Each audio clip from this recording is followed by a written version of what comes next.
ಕರ್ನಾಟಕದ ಹೆಬ್ಬಾಗಿಲು ಎಂದು ಕರೆಸಿಕೊಳ್ಳುವ ಹುಬ್ಬಳ್ಳಿಯಲ್ಲಿ ಹೋಳಿ ಹಬ್ಬ ಅಂದರೆ ಅದ್ದೂರಿ ಆಚರಣೆ. ಈ ಬಾರಿ ಹೊಸ ಮೇದಾರ ಓಣಿಯಲ್ಲಿ ನಿರ್ಮಾಣವಾಗುತ್ತಿರುವ ಬೃಹತ್ ಕಾಮಣ್ಣ ಎಲ್ಲರ ಗಮನ ಸೆಳೆಯುತ್ತಿದೆ. ಸುಮಾರು 1 ತಿಂಗಳಿನಿಂದಲೇ ಕಾಮಣ್ಣನ ನಿರ್ಮಾಣ ಕಾರ್ಯ ಆರಂಭವಾಗಿದೆ. ಬಿದಿರಿನ ಕಡ್ಡಿಗಳಿಂದ ಭವ್ಯ ಆಕಾರದ ಕಾಮಣ್ಣನ ರೂಪ ಪಡೆಯುತ್ತಿದ್ದು ಯುವಕರ ಉತ್ಸಾಹಕ್ಕೆ ಹಿಡಿದ ಕೈಗನ್ನಡಿಯಾಗಿದೆ. ಪ್ರತಿಷ್ಠಾಪನೆಯ ನಂತರ ವಿಶೇಷ ಪೂಜೆ ಸಲ್ಲಿಸಲಾಗುತ್ತದೆ. ಹುಣ್ಣಿಮೆಯ ಕಳೆದ 5 ದಿನಗಳ ಬಳಿಕ ರಂಗಪಂಚಮಿ ಎಂದು ಕಾಮಣ್ಣನ ದಹನ ಮಾಡುವ ಮೂಲಕ ಹಬ್ಬವನ್ನ ಸಂಭ್ರಮದಿಂದ ಆಚರಿಸಲಾಗುತ್ತದೆ. ಪ್ರತಿ ವರ್ಷವೂ ಭಕ್ತಿ ಭಾವದಿಂದ ಕಾಮಣ್ಣನ ಪ್ರತಿಷ್ಠಾಪನೆ ಮಾಡುತ್ತೇವೆ. ಈ ಬಾರಿ ಇನ್ನೂ ದೊಡ್ಡ ಪ್ರಮಾಣದಲ್ಲಿ ಸಿದ್ಧತೆ ನಡೆಸಿದ್ದೇವೆ. ಸಾವಿರಾರು ಭಕ್ತರು ಆಗಮಿಸುವ ನಿರೀಕ್ಷೆ ಇದೆ. ಹೊಸ ಮೇದಾರ ಓಣಿಯ ಕಾಮಣ್ಣ ಭಕ್ತರ ಆರಾಧ್ಯ ದೈವವಾಗಿದ್ದು ಹಲವರು ಹರಕೆ ಕಟ್ಟಿಕೊಂಡು ವಿಶೇಷ ಪೂಜೆ ಸಲ್ಲಿಸುವುದು ಇಲ್ಲಿ ವಿಶೇಷವಾಗಿದೆ. ಯುವಕರ ಶ್ರಮ, ಸಮುದಾಯದ ಐಕ್ಯತೆ ಮತ್ತು ಭಕ್ತರ ನಂಬಿಕೆ ಇವೆಲ್ಲವೂ ಸೇರಿ ಹುಬ್ಬಳ್ಳಿಯಲ್ಲಿ ಹೋಳಿ ಕಾಮಣ್ಣ ಹಬ್ಬವನ್ನು ಇನ್ನಷ್ಟು ವೈಭವಮಯವಾಗಿಸುತ್ತವೆ. ಒಟ್ಟಾರೆ ಹೋಳಿ ಹಬ್ಬದ ಸಂಭ್ರಮಕ್ಕೆ ಹುಬ್ಬಳ್ಳಿ ಸಜ್ಜಾಗಿದೆ. ಹೊಸ ಮೇದಾರ ಓಣಿಯಲ್ಲಿ ಕಾಮಣ್ಣನ ವೈಭವವನ್ನು ಕಣ್ತುಂಬಿಕೊಳ್ಳಲು ಭಕ್ತರು ಕಾತರರಾಗಿದ್ದಾರೆ. ಸರ್, ನಾವು 200-300 ವರ್ಷದಿಂದ ಇದು ಪ್ರತೀತಿ ಇದೆ. ನಾವು ಇದನ್ನು ಪ್ರತಿಷ್ಠಾಪನೆ ಮಾಡಿ 5 ದಿವಸಗಳ ಪೂಜೆ ಪುನಸ್ಕಾರ ಭಕ್ತಿಯಿಂದ ಪೂಜೆ ಮಾಡಿ ಎಲ್ಲರೂ ಅಂತಾರೆ ಮೋಜಿಗಾಗಿ ಮಾಡೋದು ಕಾಮಣ್ಣನ ಹಬ್ಬ ಅಂತ. ಮೋಜಿನ ಜೊತೆಗೆ ಭಕ್ತಿಯನ್ನು ಸೇರಿಸಿ ಭಕ್ತಿಯಿಂದ ಮಾಡ್ತಾಯಿದ್ದೀವಿ ನಾವು. ತಲೆತಲಾಂತರದಿಂದ ಹಿರಿಯರು ಕೂಡ ಇದನ್ನು ನಮ್ಗೆ ಕಲಿಸ್ಕೊಟ್ಟಿದ್ದಾರೆ.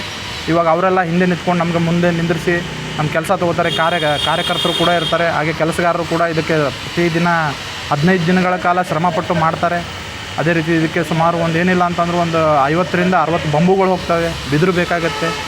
ಅದೇ ರೀತಿ ಅವ್ರಿಗೆ ಮಾಡಿದವ್ರಿಗೆ ಅಂತಲೇ ಸ್ವಲ್ಪ ಪ್ರೋತ್ಸಾಹ ಧನ ಅಂತ ಕೊಡ್ತೀವಿ. ಅದೇ ರೀತಿ ಈಗ ಹಲವಾರು ಕಾರ್ಯಕ್ರಮಗಳಿರ್ತವೆ 5 ದಿವಸಗಳ ಕಾಲ. ಪ್ಲಸ್ ಏನಪ್ಪ ಅಂತಂದರೆ ನಮ್ಮ ಕಾಮಣ್ಣನಿಗೆ ಹೂವು ಅಂದರೆ ತುಂಬ ಇಷ್ಟ. ಮನ್ಮಥನಿಗೆ ಹೂವು ಅಂದರೆ ಪಂಚಪ್ರಾಣ. ಅದೇ ರೀತಿ ಅವನು ಕೊಳ್ಳ ಸಾಲಲ್ಲ, ಹೊಟ್ಟೆ ಏನು ಮುಂದೆ ಇರುತ್ತಲ್ಲ ಆ ಮಾಲೆಗಳನ್ನು ಹಾಕಿ ಆ ಹೊಟ್ಟೆ ಕೂಡ ಒಳಗೆ ಹೋಗುತ್ತೆ. ಆ ಥರ ಭಕ್ತರು ಮಾಲೆಗಳನ್ನು ಅರ್ಪಿಸ್ತಾರೆ. ಅದೇ ರೀತಿ ನ್ಯೂಂಗಿ ಸ್ಕೂಲ್ನಲ್ಲೂ ಒಂದು ಕಾಮಣ್ಣ ಕುಂದಿರ್ತಾರೆ. ಓಡುಬ್ಳಿ ಮೇದಾರವಣಿ ಅಂತ ಇದೆ. ಅದು ಈ ವರ್ಷ 40 ವರ್ಷದಿಂದ ಬಿಟ್ಟೋಗಿತ್ತು. ಅದು 35-40 ವರ್ಷದಿಂದ ನಮ್ಮ ಹಿರಿಯರು ಮತ್ತು ಆ ಓಣಿ ಹಿರಿಯರು ಕೂಡಿ 2 ಕಾಮಣ್ಣ ಮುಖಾಮುಖಿ ಆಗ್ತಾಯಿತ್ತು. ಅದು ಬಿಟ್ಟೋಗಿತ್ತು. ನಮ್ಮ ಜನ್ರೇಷನ್ನೇ ನೋಡಿರಲಿಲ್ಲ. 40 ವರ್ಷದಿಂದ ಯಾರು ನೋಡಿರಲಿಲ್ಲ ಹೇಗೆ ಕಾಮಣ್ಣ ಕೂಡ್ತವೆ ಅಂತ. ಅದೇ ರೀತಿ ಈ ವರ್ಷ ಒಂದು 3-4 ವರ್ಷ ಆಯಿತು ನಾವೆಲ್ಲ ಯುವಕರು ಮತ್ತು ಹಿರಿಯರು ಸೇರಿ ಅದನ್ನು ಮತ್ತೆ ಮುಂದಿನ ಜನ್ರೇಷನ್ಗೂ ಕೂಡ ಅದು ಗೊತ್ತಾಗಬೇಕು, ನಮ್ಮ ಸಂಸ್ಕೃತಿ ಏನಿದೆ ಅದು ಉಳಿಬೇಕು ಅನ್ನೋ ಕಾರಣಕ್ಕೆ ಮತ್ತೆ 4 ವರ್ಷದಿಂದ ಅದನ್ನು ಕಂಟಿನ್ಯೂ ಮಾಡ್ತಾಯಿದ್ವಿ. ಈಗ ದುರ್ಗದ ಬೈಲಿನಲ್ಲಿ ಅವರು ಕೂಡ ದುರ್ಗದ ಬೈಲವ್ರಿಗೂ ಪ್ರೊಸೆಷನ್ ಮೆರವಣಿಗೆಯಲ್ಲಿ ಬರ್ತಾರೆ.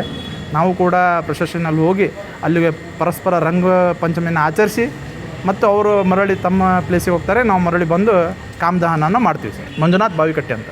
ಸುಮಾರು ಸುತ್ತಮುತ್ತ ಹಳ್ಳಿಯಿಂದ ಜನ ಬರ್ತಾರೆ ಸರ್. ಇಲ್ಲಿ ಬೇರೆ ಬೇರೆ ರಾಜ್ಯ ಊರಿನಿಂದ ಬರ್ತಾರೆ. 5 ದಿವಸ ಕಂಟಿನ್ಯೂ ಆಗಿ ಇಟ್ಟು ಪೂಜೆ ಮಾಡ್ತೀವಿ ಸರ್. ಆಮೇಲೆ ಇದಕ್ಕೆ ಪ್ರತೀತಿಯಾದಂಥ ಒಂದು ಪೇಪರ್ ಹಚ್ತಾರೆ ಸರ್. ಕಾಮಣ್ಣನ ಪೇಪರ್ ಇದೆ, ಆ ಪೇಪರ್ ಹಚ್ತೀವಿ. ಡೇ ಆ್ಯಂಡ್ ನೈಟು ನಾಳೆ ಕೂಡುತ್ತಂದ್ರೆ ಇವತ್ತು ನೈಟ್ ಕೂರೋಕೆ ಮುಂದೆ ಕಾಮಣ್ಣನ ಪೇಪರ್ ಹಚ್ತೀವಿ.